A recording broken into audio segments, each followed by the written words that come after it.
కశ్యప్ మునీంద్రాది శంకర భగవత్పీఠాసన గురుపరంపరం శరణం శరణం. సద్గురుదేవాయ భక్తి శ్రద్ధ చిత్తశుద్ధి తత్వగుణ సిద్ధిప్రదాతాయ శరణు శరణు. శ్రీ గురుదేవాయ మనఃశుద్ధి మనోనిశ్చలత మనోధైర్యం మనోనిగ్రహం మనోనిష్ట మనఃపవిత్రత తత్వగుణప్రదాతాయ శరణు శరణు. శ్రీ కార్యసిద్ధి అభయాంజనేయాయ గురుముఖ నిలయాయ గురు కృపా కటాక్ష సిద్ధి ప్రదాతాయ శరణు శరణు. సర్వ విఘ్నాధిపతి సర్వ సంకట విమోచనాయ శ్రీ సాక్షి గణపతి దేవతాయ శరణు శరణు. కలియుగ ప్రత్యక్ష దేవాయ పద్మావతీ ప్రియాయ శ్రీ వెంకటేశ్వరాయ శరణు శరణు. శ్రీశైల భ్రమరాంబికామాతా సహిత శ్రీ మల్లికార్జునాయ శరణు శరణు. గురుబంధువులు శ్రీ కార్యసిద్ధి అభయాంజనేయ స్వామి బంధువులు శ్రీరామనామ పారాయణ సేవా సభ్యులందరికీ జై సీతారాం. ముందుగా మనం చేయుచున్న ఈ నిస్వార్థభరితమైన ప్రకృతి ధర్మ భక్తి దైవ సంరక్షణ లోకహిత కార్యములకు మన పీఠములోని బోధగురువులు శ్రీ కార్యసిద్ధి అభయాంజనేయ స్వామి యొక్క ఆశీస్సులు కృపాకటాక్షము అనుగ్రహము పరిపూర్ణంగా మనకి లభించుగాక. మనము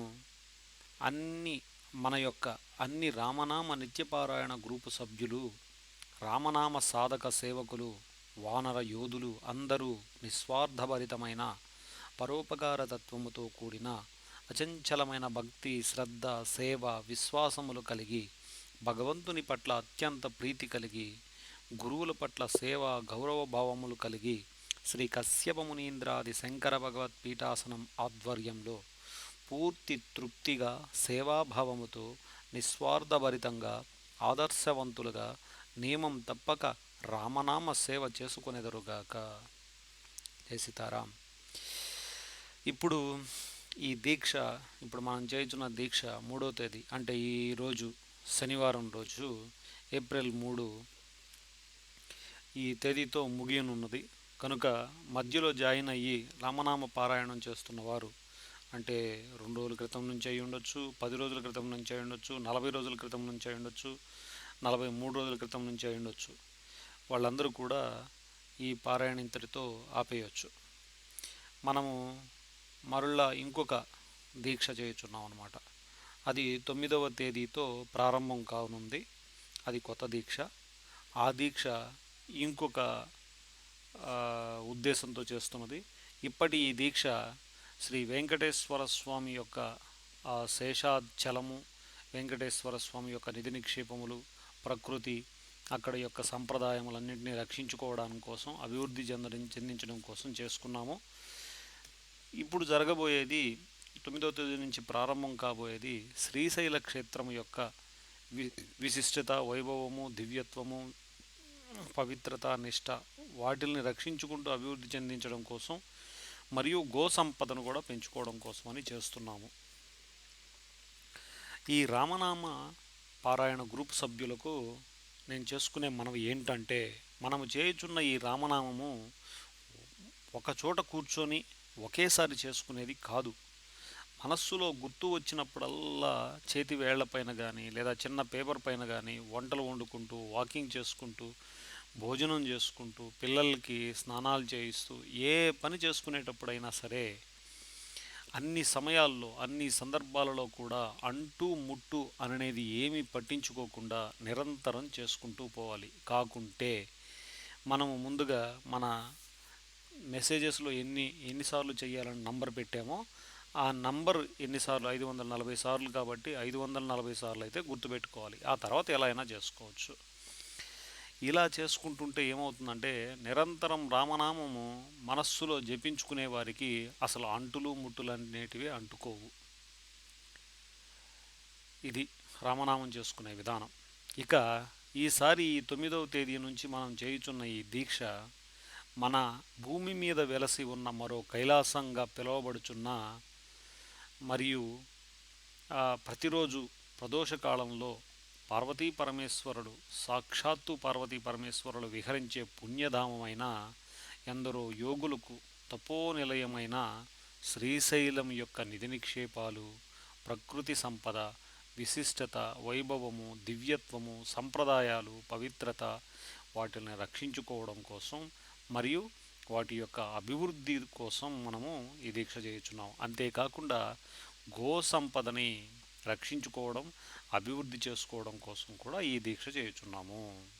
అయితే ఈ దీక్ష ఎందుకు అనేది ఇప్పుడు నేను చెప్పాను, కానీ ఇంకా వివరంగా ఎందుకు ఒకటి, రెండోది మనం ఇది ఎలా చేయాలి, మూడోది మనం ఇలా చేస్తున్నాము అయితే ఆ పరమేశ్వరుడు మనం చేస్తున్నది స్వీకరిస్తాడా, ఈ మూడు క్వశ్చన్లు వేసుకోవాలి. ఎందుకు, ఎలా, దాని యొక్క ఫలితం ఉందా లేదా, పరమేశ్వరుడు స్వీకరిస్తున్నాడా లేదా, ఈ మూడు అనమాట.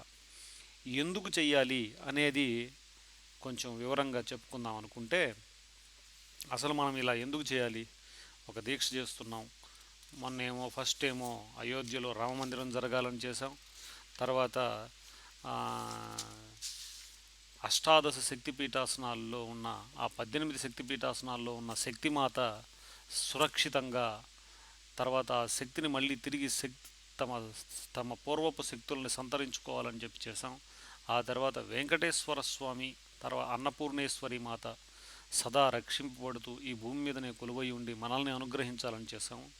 ఇప్పుడు ఈ శ్రీశైలంలో భ్రమరాంబికా సహిత శ్రీమల్లికార్జునుడు కూడా ఇక్కడే కొలువై ఉండి వారి యొక్క సంప్రదాయాలు, ధర్మాలు, వారి యొక్క దివ్యత్వము, ఔన్నత్యము, మహిమ, విశిష్టత అన్నీ అభివృద్ధి చెందుతూ అవి అభివృద్ధి చెందితేనే పరమేశ్వరుడు ఇక్కడ కొలువై ఉంటాడు. కాబట్టి ఆయన కొలువై ఉండి మనల్ని రక్షించాలని కోరుకుంటూ ఈ దీక్ష చేయుచున్నాము.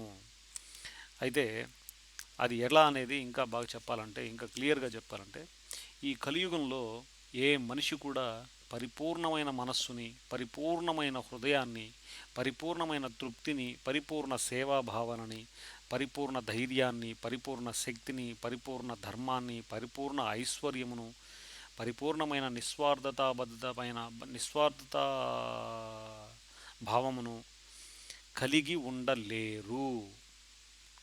కావున వీరు మరొకరికి, అంటే భార్య అవ్వచ్చు, బిడ్డలు అవ్వచ్చు, బంధువులు అవ్వచ్చు, స్నేహితులు అవ్వచ్చు, మరొకరికి ఎట్టి పరిస్థితుల్లోనూ పరిపూర్ణమైన రక్షణ కానీ పరిపూర్ణమైన శిక్షణ కానీ కల్పించేంత శక్తి వీరికి ఉండదు. ఎందుకంటే స్వయంగా వీళ్ళు పరిపూర్ణులు కారు కాబట్టి వీళ్ళు ఇంకొకరికి పరిపూర్ణమైన శక్తి, భక్తి లేకపోతే రక్షణ, శిక్షణ ఏమీ ఇవ్వలేరు.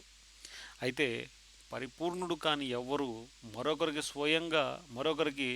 స్వయంగా తమకు కూడా అన్ని వేళలా రక్షణ, శిక్షణ కల్పించుకోలేని వారు ఎవరికి కూడా ఆ రక్షణ, శిక్షణ కల్పించలేరు. అది ఒక పాయింట్. ఇప్పుడు మనము జనరల్గా మాట్లాడుకుంటే, ధనం కావాలి అంటే ఎక్కడికి వెళ్ళాలి, ధనం ఉన్నవాడిని అడగాలి. ధైర్యం కావాలంటే మరో ధైర్యం ఉన్నవాడి దగ్గర ఉండాలి. జ్ఞానం కావాలంటే జ్ఞానం ఉన్నవాడినే సంప్రదించాలి. శక్తి కావాలంటే శక్తి ఉన్నవాడి దగ్గర నుంచి నేర్చుకోవాలి. భక్తి కావాలంటే మరో భక్తుడిని చూసి నేర్చుకోవాలి.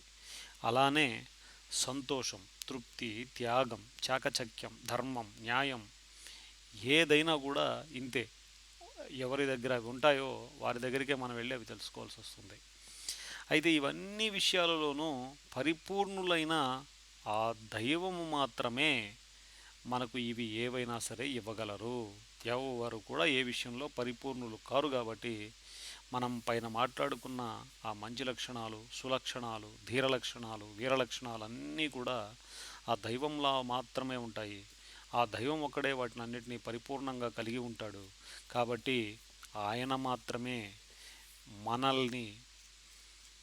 మనకి అవి ఇవ్వగలరు. అవి ఇచ్చి మనల్ని మరొకరికి సహకరించేలా, మరొకరికి ఉపకరించేలా మనల్ని మార్చగలరు కూడా. అందుకే అన్ని తత్వములు, గుణములు, కార్యములలోనూ పరిపూర్ణులైన ఆ పరమేశ్వరుడు కొలువై ఉండే క్షేత్రములు, ప్రాంతములు, ఆలయములు, కొండలు, నదులు పచ్చగా గొప్పగా ఉండేలా చూసుకుంటే ఆ పరమాత్మ అక్కడ కొలువుదీరి ఆయన్ను నమ్ముకున్న వారిని అన్ని విధములుగా రక్షిస్తూ గొప్ప మార్గాన నడిపిస్తారు. ఈ విషయం మళ్ళీ చెప్తా. అన్ని తత్వాలు, అన్ని గుణములు, అన్ని కార్యములలోనూ పరిపూర్ణులైన పరమేశ్వరుడు కొలువై ఉండే క్షేత్రములు కానీ, ప్రాంతములు కానీ, ఆలయములు కానీ, కొండలు కానీ, నదులు కానీ, ప్రకృతి కానీ పచ్చగా గొప్పగా ఉండేలా మనం కానీ చూసుకోగలిగితే ఆ పరమాత్మ నిండు ప్రాంతంలో కొలువై ఉండి నిండు మనస్సుతో ఆయన్ని నమ్ముకున్న వాళ్ళని అన్ని విధాలుగా రక్షిస్తూ వాళ్ళని గొప్ప మార్గాన నడిపిస్తారు. అంటే మనల్ని, మన బిడ్డల్ని, మన కుటుంబాన్ని రక్షించి ముందుకు నడిపించేది మనం సంపాదించే ధనమో, మనం సంపాదించే కీర్తి ప్రతిష్టలో, మనం సంపాదించుకునే పదవులో కాదు.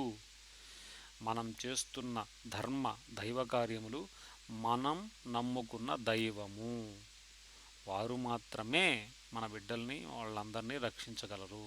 మనం సంపాదించే ధనము, కీర్తి పదవులు కాదు. పరమాత్ముడు మనం చేసుకున్న ధర్మము, మనం చేసుకున్న దైవ కార్యములు మాత్రమే, ఆ పుణ్య కార్యక్రమాలు మాత్రమే మన బిడ్డలను రక్షిస్తూ ఉంటాయి. అందుకనే ఈ విషయాలన్నీ తెలుసుకున్న అన్యమతస్థులు లేదా నాస్తికులు, లేదంటే వాళ్ళు సోకాల్డ్ లౌకికవాదులు ఈ సృష్టిలో సంతోషం, శాంతిని నాశనం చేయాలనుకునే దుర్మార్గులు వాళ్ళు ఎప్పుడు కూడా ఇలా దైవ మార్గాన్ని వెళ్ళే వాళ్ళని మూఢనమ్మకాలు అంటూ, స్వధర్మం అంటూ, మానవత్వం అంటూ, లౌకికత్వం అంటూ, ఏదో ఒకటి అంటూ సర్వశక్తులను పంచే మనల్ని, సర్వశక్తుల్ని పంచి మనల్ని శక్తివంతులుగా చేసే ఆ దైవం నుంచి ఏదో ఒక విధంగా మనల్ని దూరం చేసే మనం దూరం చేసే ప్రయత్నాలు చేస్తూ ఉంటారు. అలా దూరం చేసి మనల్ని శక్తిహీనుల్ని చేసి చివరిగా వారికి బానిసలుగా చేసుకునే ప్రయత్నం నిరంతరం చేస్తూనే ఉంటారు. ఆ శక్తిహీన బానిసత్వం నుంచి బయటపడి స్వతంత్రం, స్వేచ్ఛ, సదాచారం, నిస్వార్థ నిర్భయ శక్తులుగా జీవించడానికే మనం నిరంతరం ఆ పరమేశ్వరుడు కొలువైన క్షేత్రాలను కానీ, దేవాలయాలని కానీ, నదీ నదములను కానీ రక్షించుకోవాలి. అందుకు చెయ్యాలి మనం ఏంటి, ఇలా అవి రక్షించుకోవడానికి మనం చేయాలి రామనామ దీక్ష. ఇందుకు మనం రామనామ దీక్ష చేస్తుంది బానిసలుగా కాకుండా శాశ్వతమైన స్వతంత్ర, స్వేచ్ఛ, సదాచార, నిస్వార్థ నిర్భయ శక్తులుగా ఎదగడం కోసం మనము ఈ దీక్ష చెయ్యాలి. ఇలాంటి కార్యక్రమాలు చేయాలి. అదనమాట ఎందుకు చేస్తున్నాం అనే దానికి సమాధానం. ఇప్పుడు ఎలా చేయాలి అనేది చూద్దాం. ఎలా చేయాలి అంటే నిస్వార్థంగా చెయ్యాలి. నేను, నాది, నాకు అనే వాటిని మరచి పరమాత్మ, ఈ పుట్టుకే నువ్వు ఇచ్చినది. పరమాత్మ, నీవు ఈ పుట్టుకుని ఇవ్వకుంటే ఈ ఈ భూమి మీద దొరికిన ఇన్ని బంధములు నాకు ఎక్కడివి నాయనా? తల్లిని, తండ్రిని, కొడుకని, భార్యని, పిల్లలని, అక్కని, చెల్లెలని, స్నేహితులని, వీళ్ళందరూ నువ్వు నాకు పుట్టుకుని ఇచ్చిన తర్వాత ఏర్పడ్డ వాళ్లే కదా. నువ్వు నాకు పుట్టుకుని ఇచ్చిన తర్వాత ఏర్పడ్డ బంధములే కదా. నువ్వు నాకు పుట్టుకే ఇవ్వకుంటే ఈ బంధాలన్నీ ఎక్కడివి? ఈ ఆస్తులు, ఈ పదవులు, ఈ భోగములు ఇవన్నీ ఎక్కడివి తండ్రి? ఏవైనా సరే నీవు ఇచ్చినవే. ఈ సమస్తము నీ భిక్షే. కాబట్టి అన్నింటికీ మూలము, కారకము అయిన మీ గురించే, మీ శ్రేయస్సు గురించే నా పూజలు, వ్రతములు, ఆలోచనలు, నా ఈ దీక్ష, జపములు అన్నీ మీకే అంకితం. ఎందుకంటే ఈరోజు నేను, లేదంటే ఈరోజు నేను కానీ, నా కుటుంబం అనే ఈ నాది అనుకునేదంతా చివరికి ఈ ప్రాణం కూడా నీవు ఇచ్చినదే తండ్రి. నీవు తీసేయాలనుకుంటే ఏ ప్రాణి అయినా నిన్ను ఎదిరించగలదా? నీవు తీసేయాలనుకుంటే నా ఈ ప్రాణం రేపటి వరకు ఉండగలదా? అందుకే తండ్రి, ఈ ప్రాణం ఉన్నంత వరకు నేను మీ కొరకు మీకు ఇష్టమైన విధంగా ఉండడానికే ఈ పూజలు, వ్రతములు చేస్తూనే ఉంటాను అనుకుంటూ నిత్య రామనామ సాధన చెయ్యాలి. చివరిది నిత్య రామనామ సాధన చేయాలి. అలా అనుకుంటూ చేస్తే ఖచ్చితంగా ఆయన స్వీకరిస్తాడు. ఇంకా చివరిది పరమాత్ముడు స్వీకరిస్తాడా? దీని గురించి ఇంకొంచెం డీటెయిల్గా చెప్పుకుంటే, నిస్వార్థంగా మంచి ఉద్దేశ్యంతో, జ్ఞానంతో కానీ, అజ్ఞానంతో కానీ 10 మందికి ధర్మమునకి, దైవమునకి, ఈ ప్రకృతికి, ఈ సృష్టికి ఉపయోగపడే కార్యములు చేస్తూ ఉంటే అటువంటి కార్యం చేయువారికి పరమాత్ముడు, ప్రకృతి, ధర్మము, గురుదేవులు, మన శ్రీ కార్యసిద్ధి అభయాంజనేయ స్వామి అందరూ సహకరిస్తారు. సహకరించి మనం చేసిన దాని యొక్క ఫలితాన్ని వాళ్ళు ఖచ్చితంగా స్వీకరిస్తారు. ఇప్పుడు అర్థమైందా? స్వీకరిస్తారా లేదా అనే అనుమానం తీరిపోయిందా? ఇప్పుడు అలా ఉంటుందన్నమాట. ఇక మనం శ్రీశైలం గురించి ఈ దీక్ష చేస్తున్నాం కాబట్టి ఆ శ్రీశైలం గురించి ఎందుకు అనే విషయాన్ని చెప్పుకుందాం. ఈ ప్రపంచంలో ఏ దేశానికైనా సరే వెళ్ళండి, ఆయా దేశముల్లోని మనుషులు పైకి ఎలా కనిపించినా లోపల అశాంతితో, అసహనంతో, అభద్రతాభావంతో, అనాగరికంగా హింసాతత్వంతో జీవిస్తూ ఉంటారు వాళ్ళు. మన దేశంతో పోలిస్తే ఏ చిన్న దేశంలో కూడా హింసా దౌర్జన్యములు చాలా ఎక్కువగా ఉంటాయి. దీనికి కారణం ఏంటంటే సమస్త శక్తికి, సమస్త శాంతికి కారకములు, సమస్త శక్తికి, సమస్త శాంతికి ప్రమాణములు వేదములే.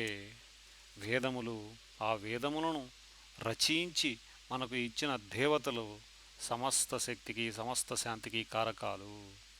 ఆయా దేశాల్లో ఈ దేవాలయాలు కానీ, ఈ వేదాలు లేకపోవడం, మరియు ఆ వేదములు దేవతలకు నిలయములు అయిన క్షేత్రములు, ఆలయాలు, తీర్థములు అక్కడ లేకపోవడం, వాటికి నిత్య వేద మంత్రములతో కూడిన పూజలు అవి జరగకపోవడం, మన దేశంలో కూడా ఈ వేదమంత్ర పూజలు, ఆలయాలు, క్షేత్రాలు, దేవతారాధనలు ఉన్నంత వరకే మనం కనీసం ఇలా అయినా ఉండగలం. లేదంటే మనం కూడా ఇతర దేశాలకు మళ్ళీ నిరంతరం హింసాత్మకంగా బ్రతకాల్సి వస్తుంది. అందుకనే ఈ భువి కైలాసమైన శ్రీశైలము, దీన్ని యాక్చువల్గా సిరిశైలము, సిరి అంటే సంపదలు, సిరిశైలము అనాలి. సిరిశైలము అనేవారు ఇంతకుముందు.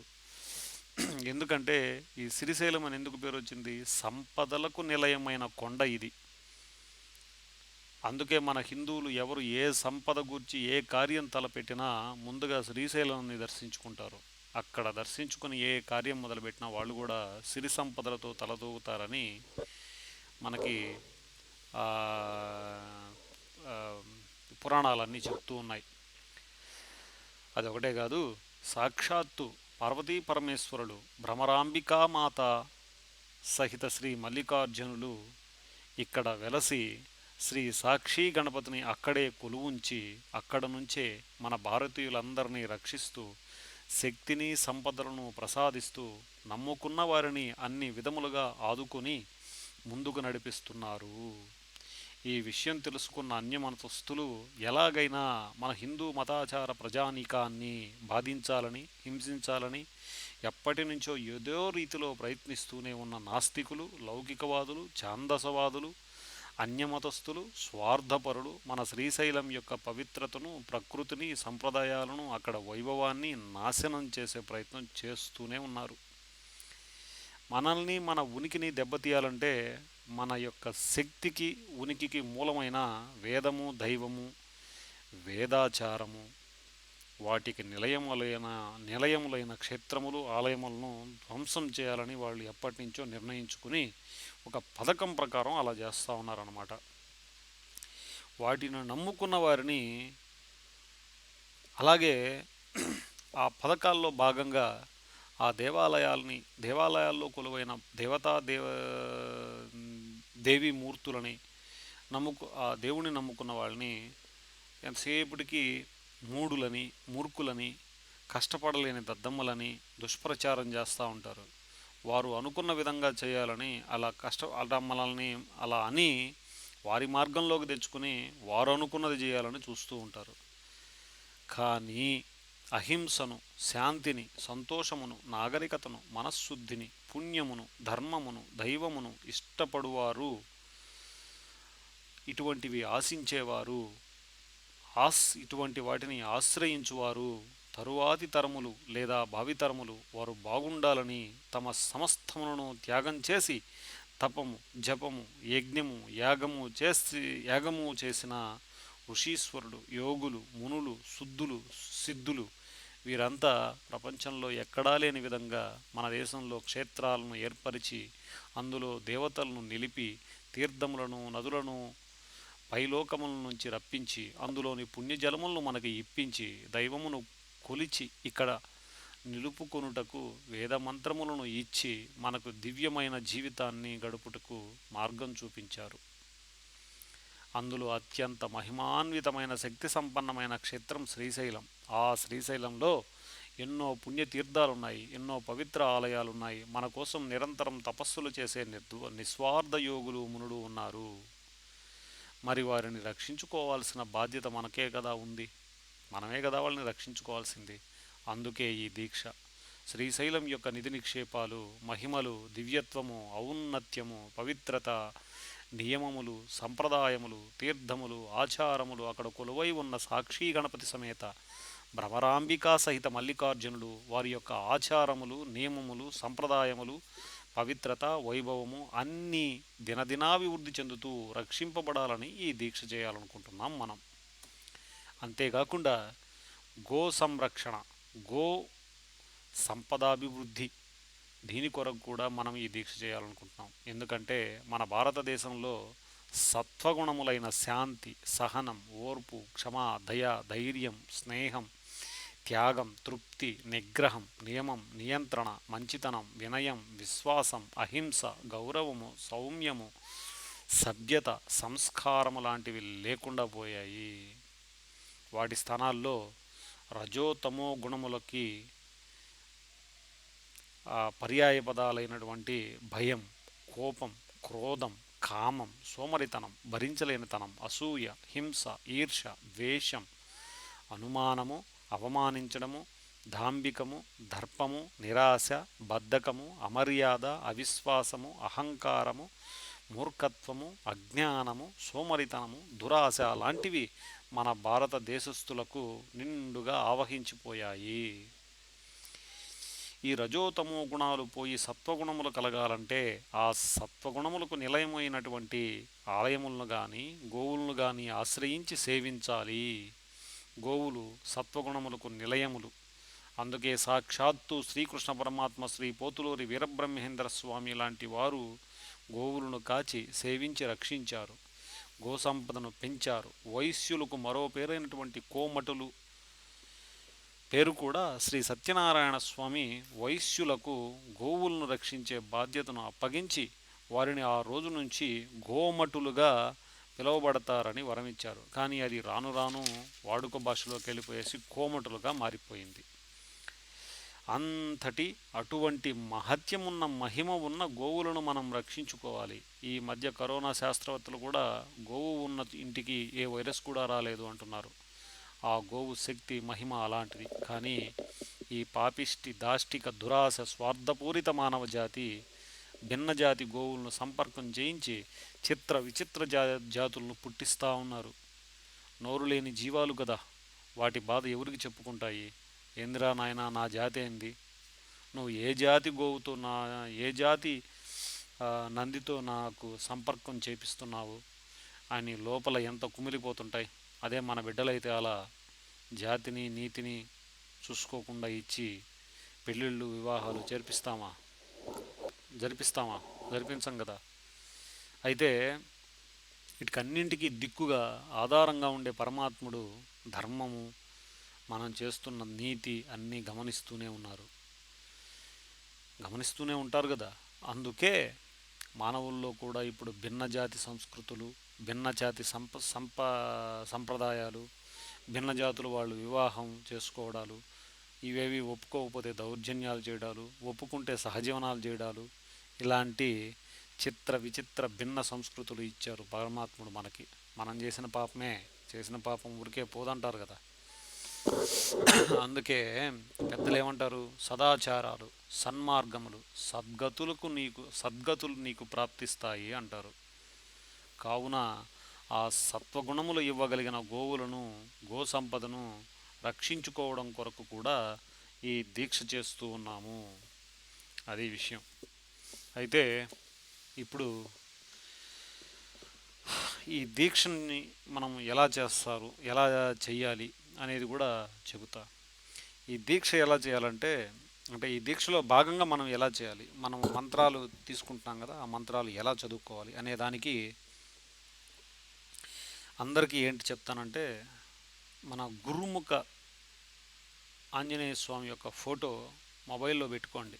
నిద్రలేయంగానే సాధ్యమైనంత వరకు ఎవరైనా ప్రతిరోజు సూర్యోదయం లోపలే నిద్రలేచి లేవగానే మొదటగా 5 గురుపీఠాసన మంత్రాలు ఉన్నాయి.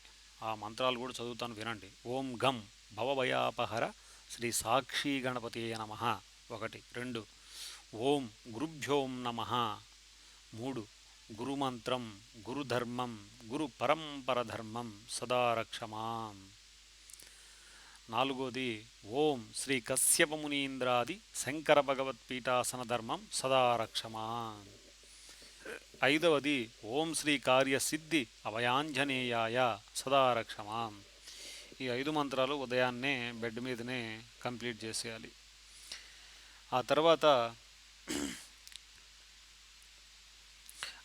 మనం ఉపదేశం చేసిన మంత్రాలు చదువుకోవాలి. ఉపదేశం ఏం చేశాము, అందరికీ ఉపదేశం చేశాం కదా, ఆ ఉపదేశం చేసిన మంత్రాలు చదువుకోవాలి. ఆ ఉపదేశం చేసిన మంత్రాలను కూడా ఒకసారి నేను చదువుతాను, అందరూ వినండి. ఉపదేశం చేసిన మంత్రాలు ఏంటంటే,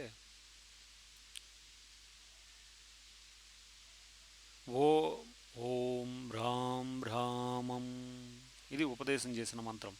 ఓం రాం రామం ఇలా 21 సార్లు చదువుకోవాలి. తర్వాత ఇంకొక మంత్రం, ఓం హనుమత్ వాలం శక్తి శ్రీరామ రక్షాయ నమః. మళ్ళీ చదువుతున్నా, ఓం హనుమత్ వాలం శక్తి శ్రీరామ రక్షాయ నమః. ఇది ఒక మంత్రం ఉపదేశం చేసిన మంత్రాల్లో. ఇంకొక చివరి మంత్రం అయినటువంటి శ్రీరామ జయరామ జయ జయ రామ, ఇది ఒక మంత్రం. ఈ మంత్రాలు నేను ఇప్పుడు మెసేజ్ అందరికీ పెట్టబోతున్నాను. ఆ మెసేజ్లో ఎన్నిసార్లు చెప్పున్నాయో అన్నిసార్లు అందరూ చేయాలి. తర్వాత చివరిది సమర్పణ మెసేజ్ అంటారు. అంటే మనం చేసుకుంటున్న ఈ దీక్ష పరమేశ్వరుడికి సమర్పించుకుంటున్నాం కాబట్టి దాన్ని సమర్పణ మెసేజ్ అంటారు.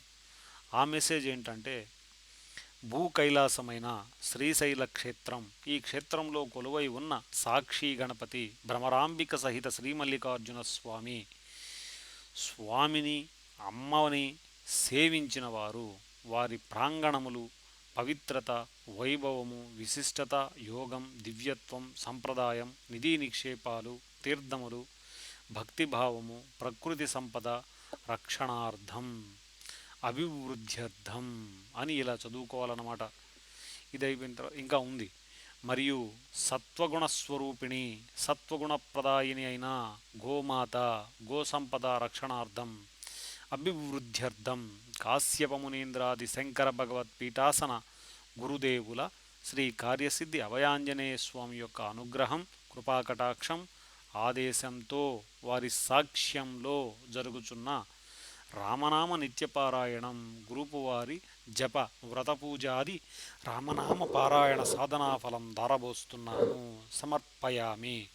శ్రీశైల శ్రీ సాక్షి గణపతి భ్రమరాంబికా సహిత శ్రీమల్లికార్జున స్వామి గోమాత సురభి స్వీకర్యామి అనుకుంటూ ఆ సమర్పణ మంత్రాలన్నింటినీ చదివి ఆ తర్వాత గ్రూప్లో పోస్ట్ చేయాలి. అలాగే వీలైన వారు, చేయదగిన వారు, హోమం చేయాలనుకునే వాళ్ళు కూడా ఈ దీక్ష అయ్యేంత వరకు ప్రతిరోజు కేవలం చదవాలనుకునే వాళ్ళు 3 సార్లు శివస్థుతి చదవండి, ఒక 3 సార్లు గోప్రార్థన చదవండి. అలాగే హోమం చేయాలనుకున్న వాళ్ళు మీ ఇష్టం, 1 సారి చేస్తారా, 5 సార్లు చేస్తారా, ఈ శివస్థుతి మరియు గోవు యొక్క ప్రార్థన చేసుకుంటూ హోమం చేసుకోవచ్చు. ఆ శివస్థుతి నేను ఇప్పుడు చదివి వినిపిస్తాను. వందే శంభుముమాపతిం సురగురుం వందే జగత్కారణం వందే పన్నగభూషణం మృగధరం వందే పశూనాం పతిం వందే సూర్యశశాంకవహ్నినయనం వందే భక్తజనాశ్రయం చ వరదం వందే శివం శంకరం. ఓం నమః శివాయ, శివగురువే నమః. ఇది 3 సార్లు చదువుకోవాలి. అలాగే గోమాత ప్రార్థన కూడా చదివి వినిపిస్తాను, చూడండి. నమో బ్రహ్మణ్యదేవాయ గోబ్రాహ్మణ హితాయ చ జగద్దితాయ కృష్ణాయ గోవిందాయ నమోస్తుతే. పైన శివస్థుతి గోమాతా ప్రార్థనలు చేసుకుంటూ హోమం కూడా చేసుకోవచ్చు. మనమందరం కారణజన్ములం అనుకుంటూ లోక కళ్యాణం కొరకు స్వార్థాన్ని జయించి ఈ దీక్ష చేద్దాం. ఆ ఆంజనేయ స్వామి యొక్క అనుగ్రహాన్ని పొందుదాము. జై సీతారాం.